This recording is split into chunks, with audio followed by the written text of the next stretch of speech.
Hey, how you doing? This is Chuck Engler, Spring Piston Rifle Fever and Lomo Strength. Today I'm going to talk about my 4 Weihrauchs that I have. I might not be saying that right, but I'm not. I don't speak German. I do have German blood in me, but I don't speak German. So I had gotten a question from, I think his channel's name is Ken Fan.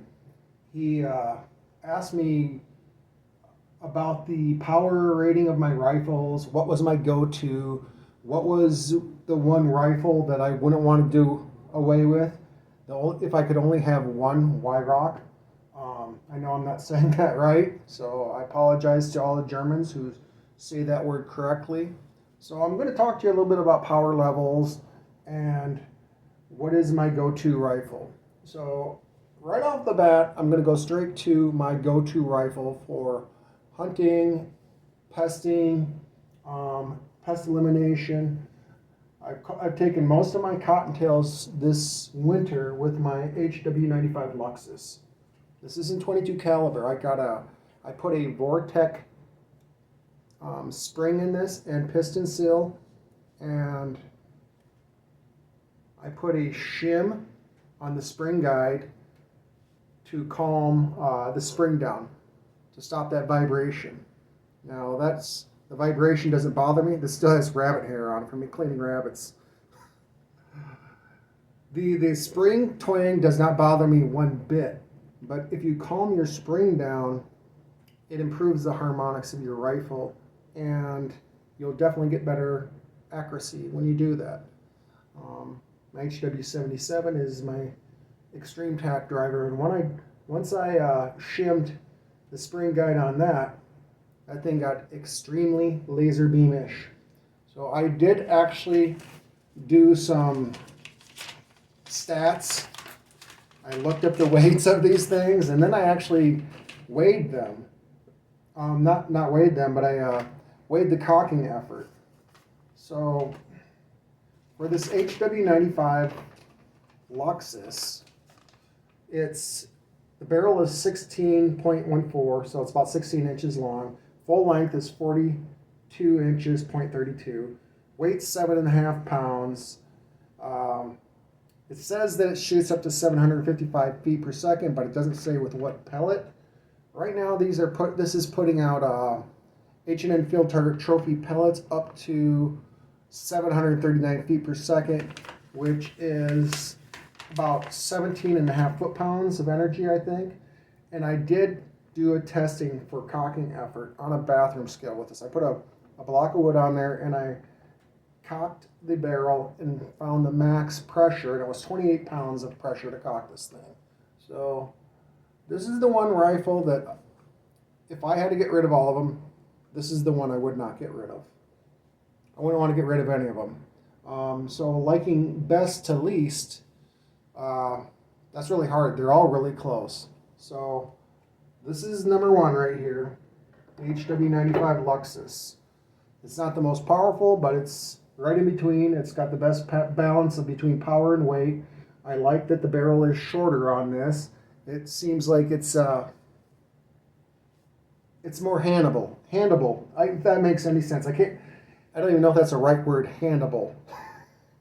It's easier for me to handle. The ergonomics of this is great. It comes up to your face, and it just feels great. Like I said, this is my go-to rifle for all pesting, for hunting, because when I need to make a shot and it counts, I can make it with this. I love this rifle. It decocks. It's all steel and wood. There's no plastic stuff on it. It has a dovetail rail with 3 stop pin holes. Right now I have a Leapers 3-9 by 40 AO on it. It's one of the best scopes I've had. That's all I've got to say about that. Most favorite to least favorite. I don't know. It's really hard to say. This is my newest edition. This is my HW30, and I did do earlier chronograph tests when I put the new Vortec spring and piston seal in this. And I was getting a little higher numbers, but I think the moly grease was burning off because I just retested it yesterday, and I was getting a high of 652 feet per second with the Crossman Premier hollow point, which is about 7.5 foot-pounds of energy. And then I tested with the Crossman Premier Ultra Magnum 10.5 grain pellets. And the highest that I got with that was 554, and that's 7.15 foot-pounds of energy. The lowest I got was like 543 feet per second, and that was 6.87, almost 7 foot-pounds of energy. And then I tested the Field Target Trophy pellets on this, and the high was 632, and that's 7.66 foot-pounds. It's a 7 foot-pound rifle, and the lowest number was 594, and that's 6.77. So that's over 5 3/4 foot-pounds. I'll call it a 7 foot-pound. It's all around 7 foot-pound rifle. I really like this rifle a lot. It's just easy to handle. Short barrel, all of it's small. It's just easy. It's so easy to cock this rifle. See if I can cock this. I can cock this with a pinky. I'm going to have these other fingers here to make sure I don't slip. Yeah, with a pinky. So I better read the stats off on that, on length, weight, and all that stuff too. So HW30S, 15.5 inch barrel, full length 38.78, so it's about 39 inches long. Weighs 5.5 or 5.5 pounds. It says it shoots up to 620 feet per second. So like I said, that's going to depend on the pellet. And I did the cocking effort on the bathroom scale, and that was 14 pounds to cock it. And I don't know if I said what the Luxus was. I don't think I said that. Cocking effort on that was 28 pounds when I used it on the bathroom scale.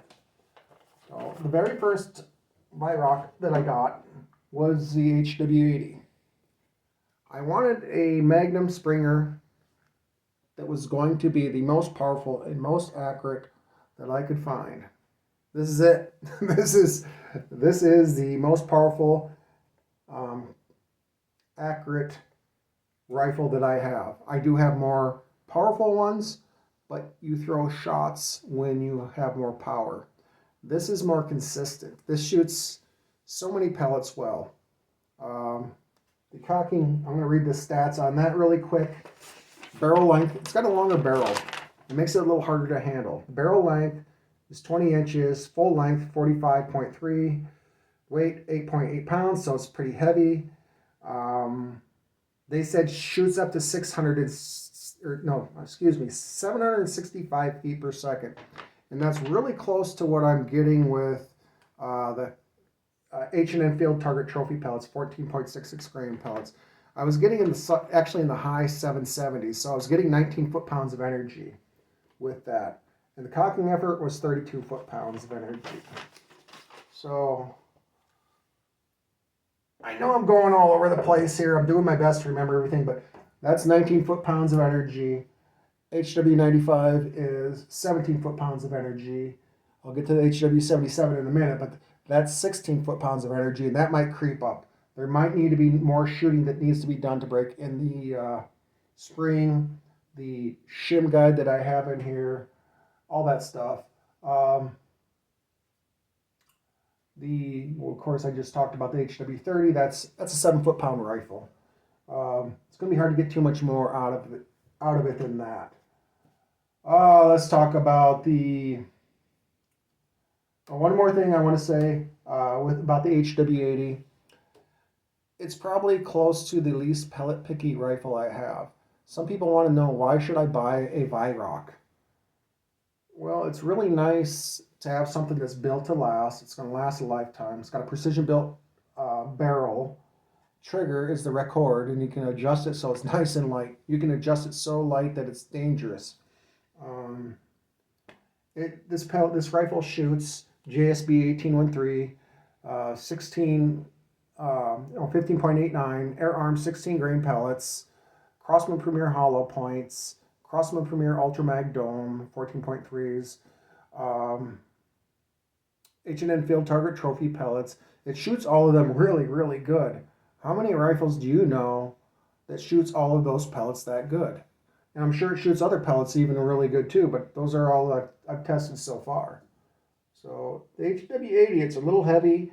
I think if they had a little more checkering here and the barrel was a little shorter, like the one that's on Crail, I think it's called SKL or something like that. It's got more of the HW77 stock on it, which is really nice. So that HW80 SKL, I think is what they call it, has a stock like this, and it has that good stiffling, is what they call it, or checkering. This just is really good. I can just got a death grip on it. On the HW80, I took this out hunting, and after a while, it gets a little heavy. But I kind of stick my hands in my pocket, have it hooked on my wrist when I carry it, and it's a little easier to carry. So I don't know if I mentioned the cocking effort on the HW80, but that was just a little bit more. That was 32 pounds of cocking effort. So now we're going to get to the HW77.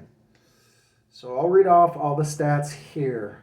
Barrel length is 14.6. You can get a full length barrel on the HW77 too, so you might get just a little bit more energy with that, and it's going to be a little easier to cock also. But I like the short stature of this. I like not having a rifle that I like having a rifle that I don't feel like I'm going to bump everything when I'm moving it around because of the long barrel. So full length is 39.7, so it's almost 40 inches long. Weight 8.7, so it's a heavy rifle, especially for its length. They say up to 755 feet per second. With Crosswind Premier hollow points, I was getting around 726 feet per second, 720. That's 16 foot-pounds of energy at the muzzle. Cocking effort, though, was 42 pounds when I tested it. And that was a little hard figuring out how to cock this and do it on a bathroom scale because it's an underlever. But you get about right there, that's pretty hard. Right there, it's the hardest. And I don't even know if I got to that far. But people are worried about cocking effort, but you do it fast, you're not going to feel a thing. And I can decock this. I took the bear trap out. It's so hard to say what's my favorite. I like them all. I like them a lot. I love shooting this from a bench. I think it would be great in a hunting situation. It's going to be a little bit more of a workout carrying it, but I think if you put a sling right there and up here, and if you wanted to drill into this lovely stock that I wanted, it feels like I would be like torturing a pet. I want to torture my pet. So let me get a good look at that as best as it can be. I worked really hard on getting decent lighting down here in my basement. It's really, really hard, but I think this is my all-time looker here, the HW77. Somebody in the comments today said that I should get the HW97 and then I'll be a good shooter. You know what? They're both built on the same platform. They're exactly the same. The only difference is this doesn't have that little hollow tube at the end where you can screw in a, I don't know what you call it. I'm sure somebody's going to tell me in the comments, where you can screw a silencer on the end. But as soon as I put that shim guide in here, I was putting hole in hole. And I'll plan on doing more videos on that this summer and spring. Right now we are in the middle of a super blizzard. And I am not going to be doing any shooting with that. So I'll do my best to guess. I might even change my mind, my favorite or whatever. HW95, this is number 1. Oh my goodness, it's hard to say. Number 2. So hard. 3, 4. But it's really close. It's like neck and neck. It's so close to what my favorite rifle is. So I hope I covered everything as best as I can. All I'm going to say is if you ever decide to invest in one of these rifles, I don't think you'll be sorry that you did so. Watching old Paul Capello videos where he's shooting single hole groups with the Beeman R1, which is the HW80, and the HW95, which is the Beeman R9, and the HW30, which is the Beeman R7. Shooting single hole groups, watching Paul Capello, and I just thought, you know what, that's stinking awesome. I never ever thought I'd get these guns, but I won Pyramid Air's Backyard Brawl, won $500. First rifle I bought was the HW80, and so that's where it started. And then I just came into a little money here and there. Second rifle I got was HW95, HW77, and finally my HW30. I know this has been a little lengthy video, but I was just doing my best to cover all this and tell the ins and outs of why I like what I like and why I like them. I like them all. I like them a lot. I'd like to have all the Weihrauch rifles. I'm looking at possibly still getting the Hats on 95. I still read a lot of mixed reviews. I can get one, and if I get a cruddy barrel and it won't group, I guess I can send it back. Got to wait for taxes to come in. Can't just risk dishing out money that we don't have enough of right now with medical bills. So you like the video, please give me a like, question, comment, subscribe. I'd highly appreciate that. God bless every one of you, and have a great day.